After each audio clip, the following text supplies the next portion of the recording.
반갑습니다. 한국 종교 생태계에서 인기와 사랑을 받고 그 인지도를 바탕으로 돈과 명예와 영향력을 얻는 비결은 쉽습니다.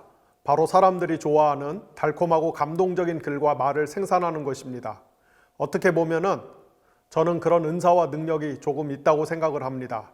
아마 제가 그런 쪽으로 방향을 잡았다면은 지금과는 비교할 수 없이 안락한 삶을 살고 있을지도 모르겠습니다. 하지만 사회 현상을 비판적으로 분석하고 교회의 현실을 향해 쓴소리를 일삼다 보니 사람들이 많이 부담스러워합니다. 그러나 저는 누군가는 이런 역할을 감당해야 한다고 생각합니다. 몇 해 전에 어떤 목사님이 암 진단을 받았습니다. 그 소식을 전해 듣는데 성령님께서 제 마음속에 그 사람 얼마 못 산다라는 음성을 주셨습니다.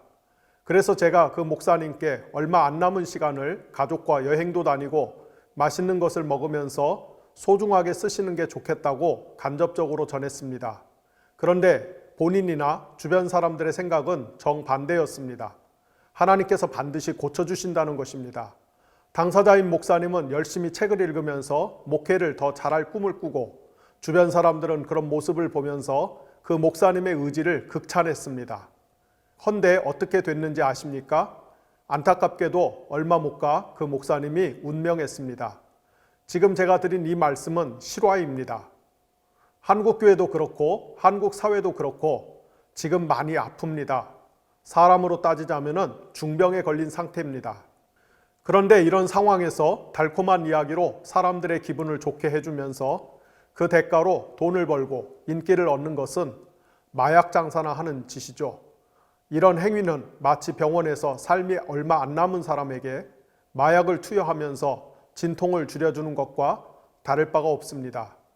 하지만 진짜 의사라면 환자가 극단적인 상황이 오기 전에 미리미리 제대로 된 처방을 내리고 엄격한 관리를 통해서 병을 고치려고 할 것입니다. 어떤 사람에게는 저의 글과 말이 많이 쓰라리고 불편하겠지만은 그러나 저는 지금 제가 한국교회 안에서 건전한 의사 역할을 수행하고 있다고 생각을 합니다.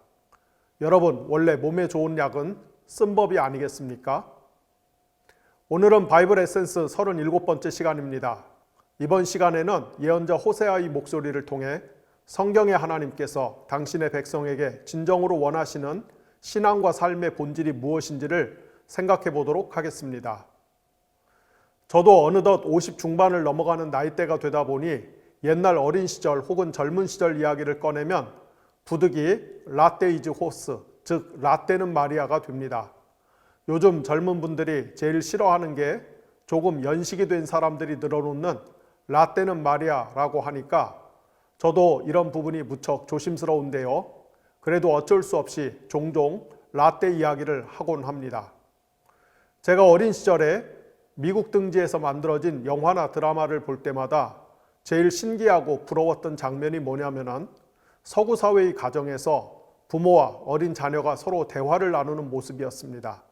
서양의 부모들이 아이에게 일방적으로 지시하고 명령하는 대신에 아이의 인격을 존중하며 아이의 의견을 묻거나 아니면 아이를 말로 잘 설득하려는 풍경이 무척 생소하면서도 부럽게 느껴졌습니다.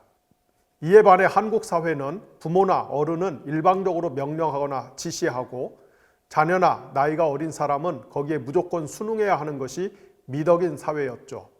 당연히 두 세대 사이에 제대로 된 대화라는 것이 존재하지 않았습니다. 오로지 일방통행만 가능했습니다. 기성세대가 지시하고 명령한 것에 순응하면 적절한 보상이 뒤따르고 그렇지 않으면 무시무시한 응징과 처벌이 뒤따르는 사회, 이것이 예전의 한국 사회였습니다. 일방적인 지시와 복종 혹은 처벌과 보상만이 존재하는 사회는 일종의 병영사회 같은 곳이죠. 말하자면 한국 사회는 가정에서부터 시작해서 국가 전체가 거대한 병영사회였던 셈입니다. 이런 사회에서 태어나고 성장한 제 눈에 서구 사회의 부모와 자식들이 서로 당당히 자기 의견을 밝히고 상대를 설득하려는 모습이 얼마나 신선하고 때로 경이롭게 느껴졌겠습니까? 제가 어린 시절만 해도 가정에서 행해지는 언어폭력 문제가 굉장히 심각했습니다. 부모들이 조금만 화가 나거나 속이 뒤틀리면 자식들을 향해 빌어먹을 놈, 망할 놈 환장할 놈, 연병할 놈, 돼질 놈, 지랄하네, 육실알 같은 욕이 아주 자연스럽게 튀어나왔습니다. 집집마다 그랬습니다. 사실 위에서 언급한 말들은 하나하나가 다 끔찍한 저주들입니다. 가령 환장하다란 말은 장의 위치가 뒤바뀌었더란 뜻입니다. 즉 정상이 아니란 뜻입니다. 연병할 놈에서 연병할은 과거 의학기술이 열악할 때 무서운 전염병, 특히 그 중에서도 장티푸스가 유행하면은 자신도 죽고 남에게도 그 병을 옮겨서 함께 죽는 것을 가리키던 말입니다. 지랄은 간질병, 곧 뇌전증을 가리키거나 한편으로 고려시대 만주의 거란족을 가리켜 지랄이라고 불렀다는 설도 있는데요. 이는 당시 거란족이 국경을 넘어와서 고려 마을을 마구잡이로 약탈하고 초토화시키던 장면을 가리켜 지랄하다라고 불렀다는 것입니다. 육실알은 사람의 몸을 6개로 나눠서 죽이는 방법을 뜻하는 말입니다. 또는 죽은 사람의 시신을 관에서 꺼내 목을 자르는 형벌을 가리키는 말입니다. 이렇게 하나같이 끔찍한 뜻을 내포한 말들을 가정에서 아무 생각 없이 부모가 자식에게 함부로 퍼부었던 것입니다. 이게 무슨 호랑이가 담배 피우던 먼 옛날 옛적 이야기가 아니라 제가 어린 시절만 해도 어렵지 않게 볼 수 있는 풍경들이었습니다. 그래서 1970, 80년대에 한국 교회에서 가장 유명했던 어느 목사님 한 분은 한국의 부모들이 가정에서 자식들에게 퍼붓는 욕만 놓고 보면은 우리 민족이 진즉에 망했어야 하는데도 오히려 거꾸로 경제가 성장해서 나라의 위상이 커지는 비결을 가리켜 이렇게 설명했던 적이 있습니다. 제가 어린 시절만 해도 나라 경제가 궁핍하고 워낙 가난한 가정이 많다 보니 특히 아이들이 겨울철만 되면은 추위를 못 견뎌 콧물을 질질 흘리고 다니는 게 예사였습니다. 그래서 집집마다 부모가 자식들에게 질질 흘리는 콧물을 시원스레 풀어버리고 얼굴을 좀 단정하게 하라는 의미에서 흥해라고 다그쳤습니다. 그러니까 한국의 부모들이 자식들에게 온갖 저주의 말을 늘어놓고서 그래도 마지막에는 흥하라고 축복한 까닭에 한국 경제가 좋아졌다는 것입니다. 물론 그 목사님이 농담 삼아 말씀하였겠지만은 그럼에도 이런 신박한 해설이 큰 설득력이 있을 만큼 예전에는 한국의 가정에서 부모가 무시무시한 말로 자식을 저주하는 것이 일상다반사였던 것이죠. 어디 언어폭력뿐이었습니까? 예전에는 가정에서 물리적 폭력 문제도 엄청나게 심각했습니다. 제가 생각할 때 우리 한국인이 만들어낸 나쁜 말 중에 세 손가락 안에 들어가는 게 뭐냐면은 여자와 북어는 3일에 한 번씩 패야 맛이 좋아진다는 표현입니다. 한국의 남성들이 이런 관념을 당연한 듯이 받아들였으니까 가정에서 얼마나 끔찍한 물리적 폭력이 난무했겠습니까? 아버지가 술에 잔뜩 취해서 부인과 자식들을 그야말로 개패듯 패는 일이 다반사였습니다. 여기서 개패듯 한다는 말은 예전에 보신탕 좋아하던 사람들이 개를 잡을 때 몽둥이로 마구 때려서 개를 죽이던 관습을 지칭하는 말입니다. 그만큼 한국의 많은 아버지들이 자기 식구들에게 몹쓸 짓을 많이 했습니다. 불과 20수년 전만 해도 한국의 아버지들은 전형적인 강약 약강의 상징과 같은 존재였습니다. 즉 강자에게는 한없이 약하고 약자에게는 한없이 강한 존재, 그게 바로 한국의 대다수 아버지들이었습니다. 집 밖에 나가서는 자기보다 힘센 자에게 비굴할 정도로 굽실거리고 반대로 집에 들어오는 순간부터 무시무시한 포식자가 되어 가정폭력을 행사하는 존재가 한국의 상당수 아버지들이었습니다. 과학적인 근거는 없지만은 제 추론으로는 이런 가부장적인 한국 아버지들의 봉건적 권위에 큰 균열을 일으킨 사건이 1997년에 터진 소위 IMF 사태가 아닌가 싶습니다. 국가부도가 발생해서 아버지들이 직장을 잃고 더 이상 돈을 벌어올 수 없게 되자 그동안 가정에서 행사하던 권력의 핵심 축이 무너지면서 가부장적인 권력이 휘청거리며 몰락의 수순을 밟게 된 것이 아닌가 싶습니다. 그런데 지금까지 말씀드린 것이 전부가 아닙니다. 예전에 한국의 가정에서 아버지가 자식들을 상대로 무시무시한 폭력을 행사하면은 그때 평소에는 얌전하고 연약해 보이던 어머니들이 갑자기 원더우먼처럼 변신해서 자신의 신체로 자식의 온몸을 감싸 안은 채 대신 매를 맞으며 보호해 주거나 심지어 남편에게 화를 버럭내면서 대드는 일도 잦았습니다. 그래서 이런 어머니들의 모습이 종종 텔레비전 드라마에서 재현되곤 했죠. 제가 왜 이런 이야기를 장황하게 말씀드리냐면은 우리가 구약 성경을 읽다 보면은 자기 백성 이스라엘 백성을 상대하시는 하나님의 모습에서 때때로 무시무시한 폭력을 행사하는 가부장적인 아버지의 모습뿐 아니라 때때로 자기 백성을 위해 자신의 온몸을 던져 희생하시는 자애로운 어머니의 모습을 함께 발견할 수 있기 때문입니다. 성경의 하나님은 자기 백성이 그릇된 길로 갈 때 그것이 어느 임계점을 넘어가면은 그때는 마치 가부장적인 아버지처럼 엄하게 행동하십니다. 물론 성경의 하나님은 한국의 가부장적 아버지들처럼 변덕스럽고 이기적인 목적에서 함부로 폭력을 행사하시지는 않습니다. 성경의 하나님이 분노하고 야단치며 매를 드실 때는 분명 정당한 이유가 있습니다. 그럼에도 사람들은 분노하고 심판하는 하나님의 모습이 낯설고 거북하고 불편한 것이 사실입니다. 일반적으로 사람들은 자신들의 행동이 옳은지 그른지에는 큰 관심이 없으면서도 그러나 하나님만큼은 늘 자상하고 따뜻한 존재로 남아주기를 바랍니다. 하지만 아버지로서의 하나님은 피조물인 인간이 일방적으로 기대하고 상상하는 그런 정형화된 존재가 아닙니다. 반대로 성경의 하나님께는 가부장적인 하나님의 모습 외에도 자유로운 어머니 같은 모습들이 있습니다. 하나님은 자기 백성이 잘못을 저지를 때 일방적으로 분노하고 심판하기보다는 오랫동안 참고 기다리며 설득하고 권면하시는 분입니다. 또한 자기 백성의 잘못을 감싸 안으시거나 허물을 덮으시는 분이십니다. 심지어 자기 백성의 범죄를 스스로 대신 떠안고 그것에 대한 처벌을 자신에게로 돌리시기까지 하는 분입니다. 이렇게 하나님은 한쪽에서는 죄인에 대해 분노하고 심판하시며 다른 쪽에서는 그 죄인을 감싸 안으시고 대신 처벌받으시는 아버지 같은 어머니 혹은 어머니 같은 아버지로서 자신을 계시하십니다. 그리고 이런 하나님의 두 가지 성품이 만나는 궁극의 교집합이 바로 십자가 사건입니다. 갈보리 언덕에 세워진 예수 그리스도의 십자가에서 성부 하나님은 성자 하나님을 통하여 또는 성부 하나님이 성자 하나님 안에서 세상의 죄를 당신 자신에게 적용하여 자신을 처벌하셨고 그 대신 세상의 죄를 용서하시고 덮으셨습니다.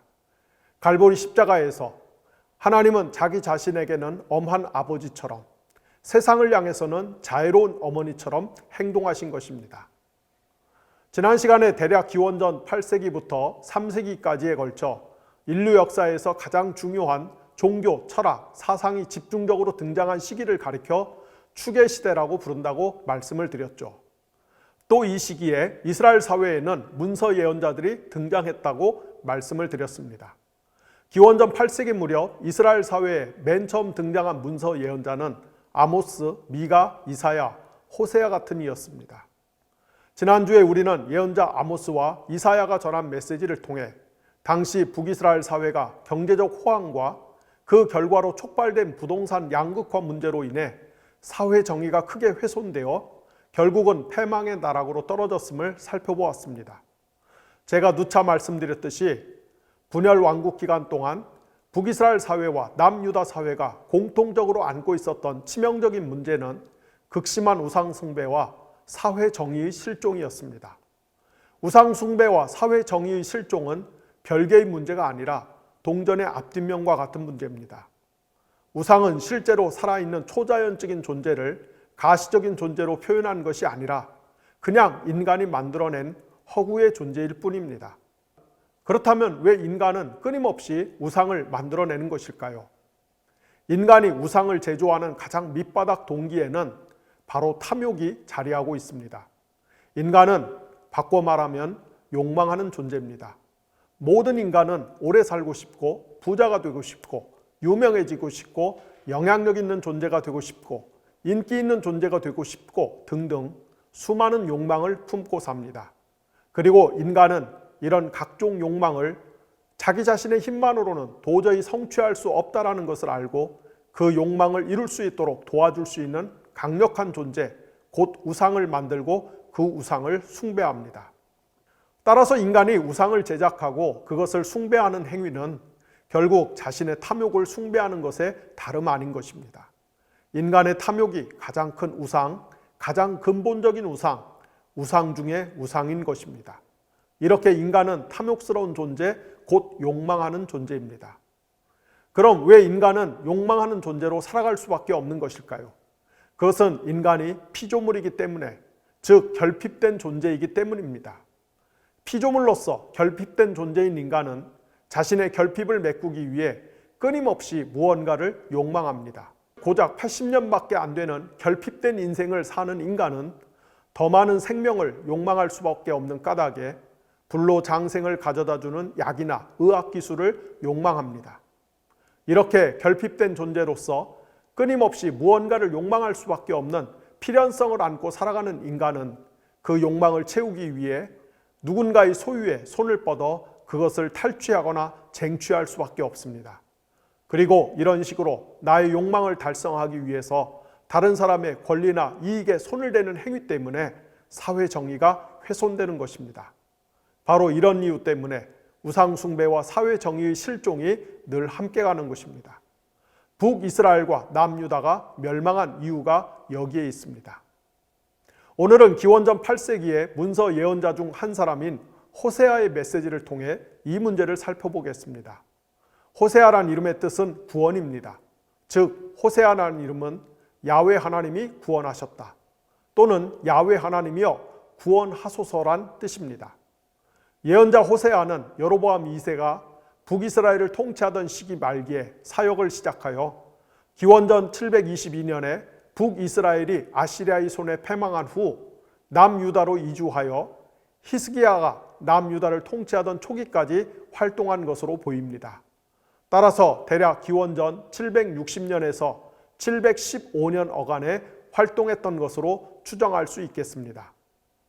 우리가 예언자 호세아의 메시지를 더 깊이 이해하려면 구약성경 열왕기하 14장에서 17장까지의 내용을 숙지해야만 합니다. 왜냐하면 열왕기하 14장에서 17장에 기원전 8세기 무렵 북이스라엘의 상황이 잘 묘사되어 있기 때문입니다. 앞서도 말씀드렸듯이 이 시기는 북이스라엘 사회에서 우상 숭배가 판을 쳤고 그 결과 사회 정의가 크게 훼손되었던 시기입니다. 기원전 8세기 초엽에 지중해 동쪽 지역의 절대 맹주였던 아시리아는 국내 정치 문제와 지진 사태 등으로 인해 더 이상 외부로 관심을 돌리기 어려운 상황이었습니다. 이 틈을 이용하여 북이스라엘의 여로보암 2세와 남유다의 우시야 임금은 내치에 힘을 쏟으며 독자적 힘을 키우는 데 주력합니다. 북이스라엘의 여로보암 2세의 경우에 국제무역 등을 통해 경제적 호황을 주도하며 영토 확장에 심혈을 기울인 결과 북쪽으로는 하맛에서 남쪽으로는 아라바까지 영토를 늘리는 데 성공합니다. 하지만 이런 여로보암 2세의 두드러진 치적에도 불구하고 열왕기 저자는 그에 대해서 매우 부정적인 평가를 서슴지 않는데 그 이유는 여로보암 2세의 치세 동안 북이스라엘 사회에 극심한 우상 숭배와 부동산 양극화 현상이 기승을 부렸기 때문입니다. 당시 북이스라엘 사회는 풍요의 신 바알을 필두로 각종 우상 숭배가 범람했고 심지어 야훼 하나님을 남편으로 아세라 여신을 그의 아내로 간주하는 종교 혼합주의까지 등장했던 상황입니다. 또한 경제적 번영을 구가하면서 사람들이 오로지 돈과 현세적 쾌락만을 추구하는 풍조가 들끓었고 부동산 양극화로 인한 빈부격차와 사회 정의 실종 문제가 심각했습니다. 따라서 성경 저자는 이 시기에 대해 결코 호의적인 평가를 내리지 않습니다. 그리고 이런 성경 저자의 역사 인식은 툭하면 경제적 지표만을 갖고 국가 지도자들의 성과를 평가하려는 한국인들과 한국 개신교인의 역사 사회 인식에 경종을 울립니다. 특히 아직도 박정희 신화라는 늪에 빠져 헤어나오지 못하는 한국의 일부 그리스도인들은 이런 성경 저자의 시각을 통해 자신들의 생각과 시선을 전면적으로 교정할 필요가 있어 보입니다. 세속적인 기준으로 볼 때는 황금기를 부과했던 여로보암 2세가 죽은 후 북이스라엘의 정치적 상황은 경랑에 휩싸입니다. 여로보암 2세 사후 30년 동안 무려 6명의 왕이 교체되며 이 중 3명은 제2귀관이 고작 2년 이하이고 4명은 살해되며 1명은 유배됩니다. 이렇게 북이스라엘이 정치적 혼돈에 빠져 있는 동안 근동 지역의 절대 맹주인 아시리아가 국내 문제를 해결하고 전열을 정비하여 다시 외부로 시선을 돌립니다. 당시 아시리아의 임금인 디글렛 빌레벨 3세가 대규모 군대를 이끌고 현재 이란 지역으로 동방정벌에 나서자 시리아, 북이스라엘을 위시한 가나안 지역의 약소 국가들은 동맹을 맺고 반아시리아 전선을 결성한 후 남유다의 아하스 왕에게도 반아시리아 동맹에 합류할 것을 종용합니다. 하지만 남유다의 아하스 임금이 이 제안을 거절하자 북이스라엘의 베가와 시리아의 르신이 연합군을 결성하여 예루살렘을 침공하여 남유다군 12만 명을 사살하고 유다인 20만 명을 포로로 잡아갔습니다. 이에 남유다의 임금 아하스가 예언자 이사야의 조언을 거부하고 아시리아의 도움을 요청하자 이제나 저제나 가나안 지역을 침공할 명분만 찾고 있던 아시리아의 디글렛 빌레벨 3세가 막강한 군사력을 앞세워 시리아 이스라엘 연합군을 기원전 733년에 괴멸하고 두 나라에 막대한 양의 세금을 부과합니다. 그 후 디글렛 빌레벨 3세가 죽자 북이스라엘의 마지막 왕인 호세아가 아시리아의 세금을 납부하는 것을 거부하며 이 때문에 아시리아의 살마네셀 5세가 대군을 이끌고 사마리아를 포위하였고 그의 아들 사르곤 2세 때인 기원전 722년에 북이스라엘의 수도 사마리아가 마침내 함락되었으며 그 결과 27,290명의 북이스라엘 백성이 메소포타미아 지역으로 끌려가게 됩니다. 바로 이런 정치적 사회적 상황에서 예언자 호세아가 등장하여 하나님의 메시지를 선포하였던 것입니다. 호세아는 북이스라엘 사회가 이대로 가면 필시 패망할 수밖에 없을 것이라고 경고하면서 가장 결정적이고 근본적인 이유는 이스라엘이 하나님과의 언약 관계를 파기했기 때문이라고 단언합니다. 하나님은 과거 이집트에서 종노릇하던 이스라엘을 해방하신 후 그들을 시내산으로 이끌고 가 그곳에서 이스라엘과 언약을 체결하셨습니다. 시내산 언약을 통해 하나님은 이스라엘의 유일한 주님으로 또한 이스라엘은 하나님의 백성으로 자림하게 됩니다. 이스라엘의 주님으로서 하나님은 그들의 안녕과 복지를 책임져야 할 의무를 떠안으셨고 하나님의 백성으로서 이스라엘은 하나님을 공경하며 그분의 법과 도리를 지켜야만 했습니다. 이것이 바로 하나님과 이스라엘이 체결한 언약관계입니다. 하지만 사사시대 이후 줄곧 이스라엘은 하나님 대신에 각종 우상을 숭배하고 사회정의를 훼손함으로써 하나님과 맺은 언약관계를 위태롭게 만들었습니다. 호세아는 이스라엘의 이런 언약적 배신 혹은 언약적 불순종이 극에 달한 기원전 8세기 상황에서 그들의 악행을 신랄하게 비판한 것입니다. 첫째, 북이스라엘은 바알을 비롯하여 수많은 우상을 숭배하면서 자신들의 진정한 주님이신 하나님을 능멸하였습니다. 둘째, 북이스라엘은 당시 급박하게 돌아가는 국제정세의 틈바구니에서 자신들의 주님이신 야훼 하나님 대신에 근동 지역의 맹주인 아시리아와 이집트의 눈치를 보고 그들의 비유를 맞추거나 무릎을 꿇는 것을 당연시했습니다. 셋째, 북이스라엘 사회는 10계명에 명시된 하나님의 금지계명을 어기는 일이 일상다반사였습니다. 곧 살인, 도둑질, 간음, 나그네를 비롯한 사회적 약자를 학대하는 것, 타락한 사법부에 의해 자행되는 불의한 재판 등이 넘쳐났습니다. 넷째, 본시 이스라엘의 왕은 자율적이고 독립적인 정치적 존재가 아니라 하나님께 철저히 복속된 존재, 곧 하나님의 지상 통치의 대리인으로서 하나님이 보내신 예언자에 의해 옹립되어야 함에도 불구하고 북이스라엘 백성은 음모와 배신 그리고 쿠데타를 통해 정권을 탈취한 다음 자기들 마음대로 새로운 왕을 세우는 죄를 저질렀습니다. 다섯째, 본시 남유다와 북이스라엘은 한 형제임에도 불구하고 상대를 마치 불구대천지 원수처럼 여기고 미워했습니다. 여섯째, 하나님께서 여러 예언자들을 통해 북이스라엘이 저지른 죄를 고발하시고 질책하셨음에도 그들은 예언자의 경고를 한 귀로 흘려보내며 무시했습니다. 예언자 호세아는 이런 북이스라엘 사회를 가리켜 야생나귀, 완강한 암소, 달궈진 화독 등으로 묘사하며 비난합니다. 특히 그는 부패하고 타락한 북이스라엘을 간음한 여인에 비유합니다. 사실상 호세아서에서 타락한 북이스라엘의 배교를 지시하는 가장 중요한 메타포는 간음한 여인입니다. 하나님은 북이스라엘의 범죄 행각을 더욱 생생하게 주지시키기 위해 아예 예언자 호세아를 실물 교보제로 사용하십니다. 그것은 여러분이 잘 알고 있는 것처럼 호세아를 길거리에서 몸을 파는 창기에게 장가들도록 한 것입니다. 하나님의 명을 받은 호세아는 고멜이라 불리는 창기와 결혼하고 둘 사이에는 아이가 태어납니다. 호세아는 아이의 이름을 이스르엘이라고 지었습니다. 이스르엘은 북이스라엘에 위치한 평원 이름입니다. 그런데 얼마간의 시간이 지난 후 호세아의 아내 고멜이 가출하여 다시 옛날 삶의 방식으로 돌아갔습니다. 호세아와 이스라엘을 버리고 집을 나간 고멜은 다시 길거리에서 몸을 팔며 살아갑니다. 그리고 아버지가 정확히 누군지 모르는 두 아이를 낳는데 첫째 아이의 이름은 로루하마이고 둘째 아이의 이름은 로암미였습니다.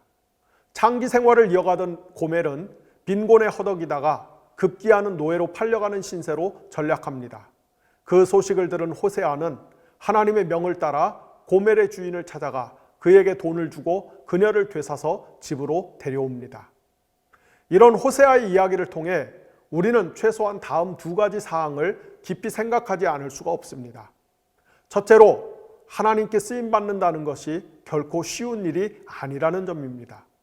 많은 그리스도인이 하나님께 자신을 보란듯이 써달라고 제발 자기 인생이 하나님께 쓰임받는 삶이 되게 해달라고 때를 쓰다시피 기도하는 모습을 어렵지 않게 볼 수 있습니다.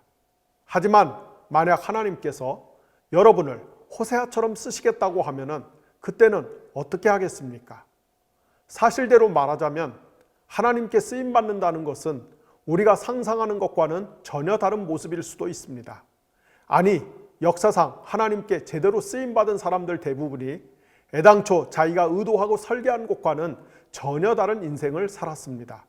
그들 대부분은 모진 수고와 고난과 희생으로 꽉 채워진 삶을 살았습니다. 하나님께 진짜로 쓰임받는다는 것은 이런 것입니다. 따라서 그 정도의 각오와 결기가 뒷받침되지 않는다면 하나님께 함부로 써달라고 기도할 일이 아닙니다.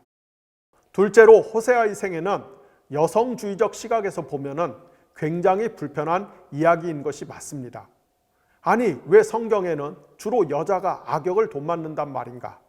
왜 항상 여자만이 음란한 역할을 수행해야 한단 말인가? 오히려 현실은 정반대가 아닌가?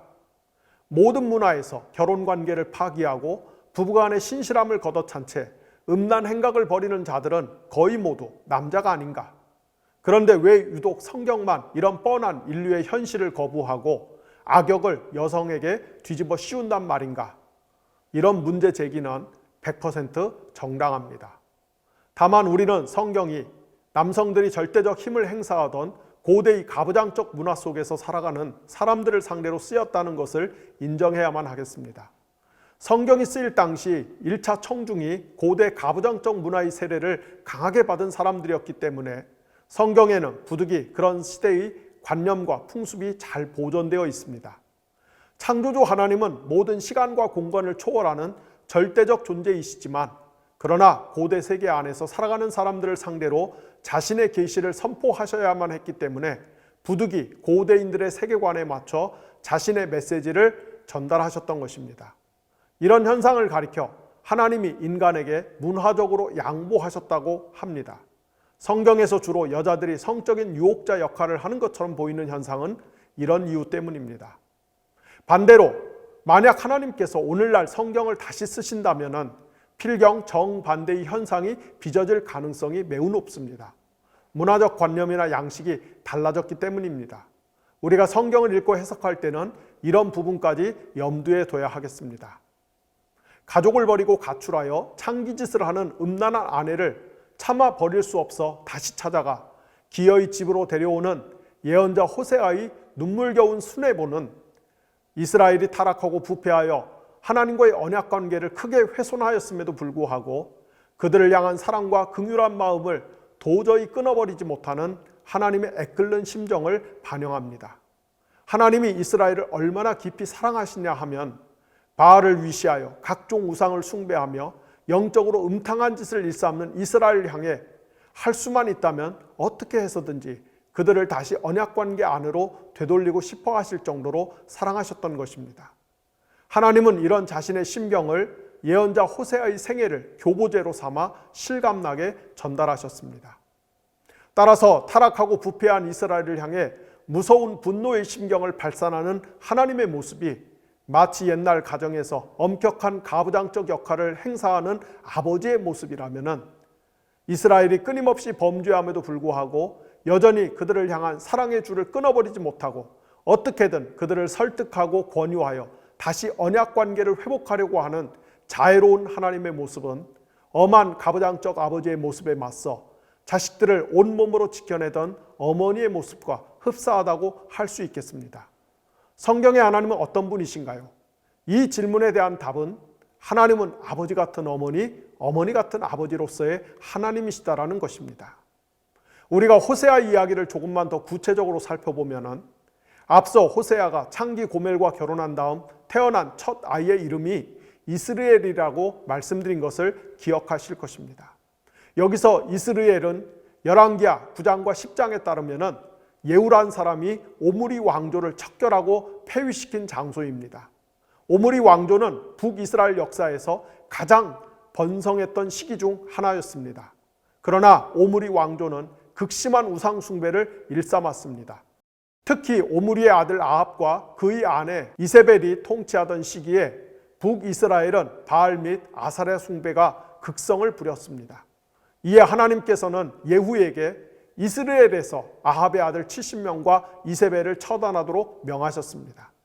오므리 왕조를 끝장내고 왕권을 차지한 예후에게 하나님은 만약 그가 다윗처럼 하나님을 잘 섬기면은 그의 왕조가 영원할 것이라고 약속하셨습니다. 하지만 예후 왕조 역시 오므리 왕조의 전철을 뒤따릅니다. 결국 하나님은 예후 왕조 역시 패하셨습니다.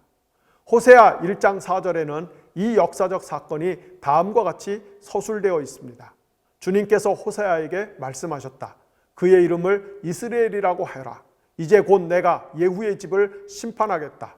그가 이스라엘에서 살육한 죄를 물어서 이스라엘 왕조를 없애겠다.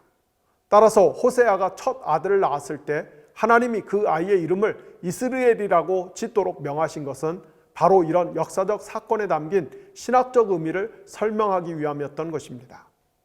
북이스라엘의 계속되는 범죄 행위를 더 이상 묵과할 수 없었던 하나님은 기원전 733년에 아시리아의 디글렛빌레벨 3세를 통해 북이스라엘을 응징하십니다. 당시 시리아 이스라엘 연합군이 반아시리아 전선을 펴자 아시리아의 디글렛빌레벨 3세가 대군을 이끌고 침공하여 이스라엘 평원에서 북이스라엘 군대를 괴멸시킵니다. 이 사건은 호세아 1장 5절에서 다음과 같이 묘사되어 있습니다. 또 그날에 내가 이스라엘 평원에서 이스라엘의 활을 꺾으리라. 기원전 733년에 근동 지역의 맹주였던 아시리아의 대군이 노도와 같이 국경을 넘어오자 국가적 대위기 앞에서 엄청난 공포심에 질린 북이스라엘 사회에는 그야말로 대대적인 영적 각성 운동이 벌어집니다. 쉽게 말해 회개 운동이 일어난 것입니다. 이때 일어난 영적 대각성 운동의 모토가 호세아서 6장 1절에서 3절에 잘 나타나 있습니다. 제가 여러분의 이해를 돕기 위해 개역 개정판 성경의 본문으로 읽어드리면 다음과 같은 말씀입니다. 오라 우리가 여호와께로 돌아가자. 여호와께서 우리를 찢으셨으나 도로 낮게 하실 것이요 우리를 치셨으나 싸매어 주실 것임이라. 여호와께서 이틀 후에 우리를 살리시며 셋째 날에 우리를 일으키시리니 우리가 그의 앞에서 살리라. 그러므로 우리가 여호와를 알자. 힘써 여호와를 알자. 그의 나타나심은 새벽빛같이 어김없나니 비와 같이 땅을 적시는 늦은 비와 같이 우리에게 임하시리라. 이 말씀은 여러분이 너무나 잘 아시는 유명한 성경 구절입니다. 이 말씀은 교회에서 부흥회나 수련회 주제 말씀으로도 널리 채택되는 말씀이죠. 기원전 8세기의 국가 존망의 위기 상황에서 북이스라엘 백성은 애절하게 그러나 확신을 갖고 외쳤습니다. 우리가 회개하고 하나님께로 돌아가면은 하나님께서 반드시 우리를 구원하실 것이라고. 그런데 우리의 예상과 달리 호세아서에서 하나님은 이런 이스라엘의 회개 운동에 콧방귀를 뀌십니다. 호세아 6장 4절에서 하나님은 당시 북이스라엘 백성의 영적 대각성 운동이 흡사 아침에 잠깐 있다가 사라지는 구름이나 이슬같이 반짝 기승을 부리는 종교적 행위에 불과하다고 평가자라 하십니다. 이게 무슨 말인가요? 하나님은 당시 북이스라엘 백성의 회개 운동이 당면한 어려움을 일단 모면하고 보자는 위선적인 행동임을 깊이 그리고 정확히 갈파하셨던 것입니다. 즉 북이스라엘 백성은 진실로 회개할 마음이 없었습니다. 그들은 영적 각성 운동이라는 그럴듯한 종교적 이벤트를 벌임으로써 어떻게든 하나님의 도움을 이끌어내어 일단 발등에 떨어진 급한 불부터 끄고 보자는 심산이었던 것입니다. 하지만 거룩하신 하나님은 북이스라엘 백성들의 그런 얄팍한 기망 행위에 순진하게 속아 넘어가실 분이 아니시죠. 그렇다면 기원전 733년의 국가적 위기 앞에서 영적 대각성 운동을 펼친 북이스라엘 사회의 종교적 이벤트가 하나님을 기망하는 행위라는 것을 입증할 수 있습니까? 있습니다. 예언자 호세아는 입으로는 큰 소리로 회개를 외치면서도 실제 삶 속에서는 아무런 변화가 없는 북이스라엘 사람들의 삶의 방식을 지적합니다. 그들은 대각성 집회를 개최하고 그곳에서는 열정적으로 기도하고 찬송을 부르며 심지어 눈물을 뚝뚝 흘릴지 모르지만 그러나 일상으로 돌아가서는 여전히 포악하고 음탕한 삶을 살았습니다. 따라서 그들의 회개는 무늬만 번지르한 가짜 회개였습니다. 당시 북이스라엘의 지도자들과 백성들이 하나님을 이런 식으로 기망할 수 있었던 이유는 그들이 하나님을 잘못 알고 있었기 때문입니다. 즉 그들은 하나님에 대해 잘못된 지식을 갖고 있었습니다. 그들은 야훼 하나님을 마치 바알이나 다른 우상들처럼 자신들의 행동에 무조건적인 반응을 해야만 하는 비인격적인 존재라고 착각했습니다. 비유하자면 북이스라엘 백성이 생각한 하나님은 마치 오늘날 자판기 같은 존재여서 가령 복자판기에 종교적 행위라는 동전을 넣으면 자동으로 복이 나오고 용서 자판기에 종교적 행위라는 지폐를 넣으면 자동으로 용서가 나오는 그런 비인격적인 존재에 불과했던 것입니다. 하지만 그것은 크나큰 오산이자 착각이었습니다. 이렇게 진정으로 회개할 줄 모르고 끊임없이 범죄하면서도 하나님을 자신들의 욕망을 따라 함부로 조종할 수 있다고 착각했던 북이스라엘은 결국 기원전 722년에 아시리아에 완전히 패망하여 지도상에서 사라지고 맙니다. 가출한 고멜이 다시 창기짓을 하면서 낳은 두 아들의 이름 곧 로루하마와 로암마란 이름이 이 점을 잘 예고합니다. 로루하마의 뜻은 긍휼히 여김을 받지 못한 자란 의미이고 로암미는 내 백성이 아니다란 뜻입니다. 심각한 죄를 지으면서도 결코 회개할 줄 모르던 북이스라엘은 마침내 하나님께 철저히 버림을 받았습니다. 이렇듯 종국에는 북이스라엘 사회를 무섭게 심판하신 하나님의 모습은 마치 가부장적 사회에서 엄하디 엄한 아버지의 모습을 연상케 합니다. 하지만 감사하게도 하나님께는 그런 엄한 아버지의 모습만 있는 것이 아닙니다. 하나님께는 마지막 순간까지도 자기 자식을 대신해서 매를 맞으며 감싸 안으시는 어머니 같은 모습이 공존합니다. 하나님은 예언자 호세아의 입을 통해 만약 이스라엘 백성이 진정으로 회개하고 돌이키면 미래의 어느 순간에 그들을 한 지도자의 영도 아래 다시 고국으로 돌아오게 하실 것이라고 약속하셨습니다. 하나님이 주신 소망의 메시지는 호세아 6장 6절에 나타납니다. 나는 인애를 원하고 제사를 원치 않는다. 나는 번제보다 하나님을 아는 것을 원한다. 즉 하나님이 진정으로 원하시는 회개는 요란하고 세련된 종교적 행위가 아니라는 것입니다. 하나님이 진정으로 원하시는 것은 일상의 삶 속에서 정의를 실천하고 자비를 베풀며 삶의 예배를 드리는 것입니다. 또한 자신들이 만들어낸 가짜 하나님이 아니라 성경에 계시된 진짜 하나님에 대한 지식을 갖고 그 하나님과 올바른 관계를 맺는 것입니다. 그리고 이 길만이 멸망의 나락에 처한 이스라엘 백성이 다시 살 수 있는 유일한 길입니다. 지금부터 약 2800년 전에 선포되었던 예언자 호세아의 메시지는 21세기를 살아가는 한국 교회에도 매우 적실한 내용을 담고 있습니다. 오늘날 한국 교회 역시 겉으로는 하나님을 섬기는 듯하지만 실제로는 하나님을 빙자해서 혹은 하나님을 앞세워서 각종 우상을 숭배하는 죄를 짓고 있고, 또한 사회 정의를 외면하거나 훼손하는 데 앞장섬으로써 결국 맛을 잃은 소금이 길에 버려져 사람들의 발에 짓밟히듯 사람들에게 외면당하고 멸시받는 상태에 이르렀습니다. 오늘날 한국 사회와 마찬가지로 한국 교회 역시 동일한 우상을 숭배하는 바, 지난 35강과 36강에서 말씀드렸던 것처럼 부동산과 자녀 교육의 우상이 대표적입니다. 한국 교회가 자식 교육이라는 혹은 자식의 출세와 성공이라는 우상을 얼마나 지극정성으로 섬기는지, 그것에 대한 좋은 예 하나가 2003년부터 강남의 유명 대형교회에서 시작된 특별 새벽 기도회라는 것을 보면 잘 알 수 있습니다. 소위 특세라고도 불리는 이 기도회의 첫 해 주제는 자녀들을 축복해달라는 것이었는데, 무려 새벽 2시부터 수천 명이 예배당에 운집할 정도로 성황을 이루었습니다. 생각해 보십시오. 한국의 최고 학군과 사교육 인프라를 독점하고 있는 강남의 주민들이 그것만으로는 부족해서 새벽 2시부터 하나님께 자식들을 축복해달라고 열광적으로 기도를 드리는 현실을 말입니다. 어디 그 교회의 새벽 기도회 뿐입니까? 전국의 수많은 교회에서 새벽마다 자식들을 더 좋은 대학에 보내주시고 더 좋은 회사에 취직하게 해달라고 기도하는 신자들이 얼마나 많습니까? 또 수능날이 되면 하루 종일 수능 시험 과목에 맞춰 예배당에 모여 기도회를 진행하는 교회가 얼마나 흔합니까? 반면 그런 열심에 비례하여 사회 정의에 대해서는 한국 교회가 얼마나 무감각하고 무관심합니까?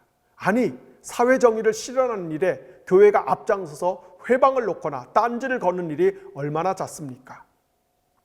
오늘날 한국 사회가 숭배하는 우상에는 비단 교육이나 부동산만 있는 것이 아닙니다. 작금의 한국인들의 최고 관심사는 바로 자기 자신입니다. 자아실현, 자기개발, 자기사랑, 자기존중, 자기연민 등 어떤 형태로든 자신에게 초집중해서 사는 것이 바로 자아숭배입니다.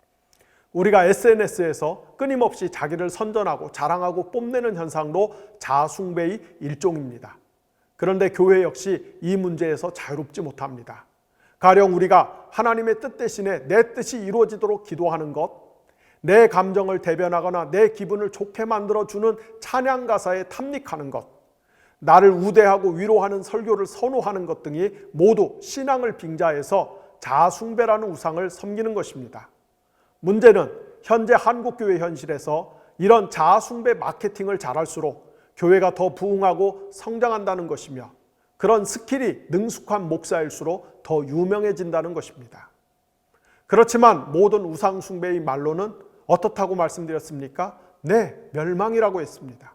교회가 자아숭배의 우상을 섬기면서 지독할 정도로 이기적이고 개인주의적인 신자를 양산하는 동안 한국교회는 더욱더 사회정의를 외면하고 그 결과 불의한 기득권 카르텔의 일부처럼 간주되어 사회로부터 외면당하는 현상이 가속화되고 있는 실정입니다. 따라서 이런 상황에서 한국교회가 다시 살아나려면 철저히 회개하고 돌이켜야만 합니다. 회개만이 살 길입니다. 그런데 여기서 우리가 조심해야 할 것이 있습니다. 바로 회개를 악용하는 종교 사기꾼 혹은 종교 장사꾼들을 조심해야 합니다. 첫째, 한국교회 안에는 회개운동을 하나의 종교 상품으로 만들어서 또는 영적 이벤트로 만들어서 회개를 소비하는 데 능숙한 목사들이 다수 있습니다. 이런 사람들은 회개를 상품처럼 판매해서 이득을 얻는 일에 능수능란한 자들입니다. 우리는 이런 자들이 주도하는 회개운동에 속아 넘어가서는 안 되겠습니다. 둘째, 한국교회 안에는 회개를 아웃소싱하는 데 능숙한 자들이 있습니다. 바꿔 말하면 교회 내부의 불이한 문제를 덮기 위한 수단으로 회개를 외주화 혹은 외부화하는 데 능숙한 자들입니다. 이들은 교회 내부는 괜찮은데 교회 밖이 문제라며 교회 외부를 향해서 잘못을 지적하고 회개를 촉구하는 방식으로 사람들의 시선을 돌림으로써 결국 자신들의 치부를 덮기 위해 회개를 악용하는 자들입니다. 우리는 이런 식의 가짜 회개 운동에도 속으면 안 되겠습니다. 셋째, 한국교회 안에 있는 가장 위험한 신자들은 다름 아닌 회개란 말 자체를 싫어하는 사람들입니다. 회개란 말을 들으면 노여워하는 자들입니다. 이들은 진노하시는 하나님을 거부하고 달콤한 솜사탕을 주는 하나님만 찾는 이들입니다. 바로 이런 사람들 때문에, 그리고 이들에게 부하내동하는 설교자들 때문에 한국교회가 죽어가고 있는 것입니다. 지금 한국교회는 말 그대로 고사 직전입니다. 멸망 직전입니다. 이제 시간이 많지 않습니다. 따라서 우리 모두 진심으로 회개하고 돌이켜야만 합니다. 그럼 어떻게 회개하고 돌이켜야 합니까? 예언자 호세아의 처방대로 번지르한 종교 행사 대신에 일상의 삶 속에서 정의를 실천하고 자비를 베푸는 삶의 예배를 드려야 합니다. 예배당이 아닌 가정에서, 직장에서, 시장과 광장에서, 비즈니스 현장에서, 정치 현장에서 하나님의 정의와 자비를 실천하고 증명해야만 합니다. 그것이 어떻게 가능할까요? 우리가 하나님을 똑바로 알 때만 가능합니다. 우리는 어떤 하나님을 믿고 섬깁니까? 우리는 성경의 하나님을 믿고 섬깁니다. 그럼 성경의 하나님은 어떤 분입니까? 바로 역사 속에서 정의를 실현하고 자비를 베푸시는 하나님이십니다. 우리가 정의와 자비의 하나님을 믿고 안다는 것은 그 하나님과 연합하여 그분의 형상과 성품을 따라 사는 것을 뜻합니다. 그것이 바로 성경이 가르치는 구원의 참된 의미입니다. 성경이 말하는 구원이라는 것은 죽은 다음에 영혼이 우리 몸에서 빠져나와 우주 공간 밖에 있는 천당에 가는 것이 아닙니다. 성경이 가르치는 구원의 참된 의미는 사탄의 통치 아래서 살던 사람이 거기를 박차고 나와 하나님의 통치 아래로 들어와 새로운 인생을 사는 것을 뜻합니다. 사탄은 자기를 따르는 사람들을 불의와 부정부패, 무정함과 이기적인 태도, 탐욕과 자아 숭배 등으로 다스립니다. 그러나 하나님은 정의와 자비와 희생과 나눔으로써 세상을 통치하십니다. 우리가 사탄적인 삶의 방식에서 벗어나 하나님의 방식대로 살아가는 것, 그것이 바로 구원인 것입니다. 그리고 우리가 하나님의 본질과 그분이 주시는 구원에 대해 올바른 지식을 갖고서 거기에 합당하게 정의를 실천하고 자비를 베풀며 살기로 결단하는 것이 바로 진짜 회개인 것입니다. 누가복음 19장에 나오는 삭개오의 회심이 이 점을 가장 잘 보여줍니다. 지금 한국 교회에는 바로 이런 회개가 절대적으로 필요합니다. 한국 교회가 살려면은 삭개오처럼 회개해야 합니다. 철저한 회개만이 살 길입니다. 회개하지 않으면 죽습니다. 기도하겠습니다. 하나님 아버지, 어떤 신학자가 묘사했듯이 인간은 우상을 만드는 공장입니다. 모든 인간은 수많은 우상을 만들고 그 우상을 섬기며 살고 있습니다. 이 점은 우리 그리스도인들도 마찬가지입니다. 우리 그리스도인들도 하나님을 빙자해서 하나님을 앞세워서 우리의 탐욕을 투사해서 수많은 우상을 만들고 그 우상을 섬기며 살고 있습니다. 세상 사람들은 하나님 없는 우상을 만들어 섬기고 있지만 우리는 하나님을 이용해서 우상을 만들어 섬기고 있다는 면에서 훨씬 더 악질적일지도 모르겠습니다.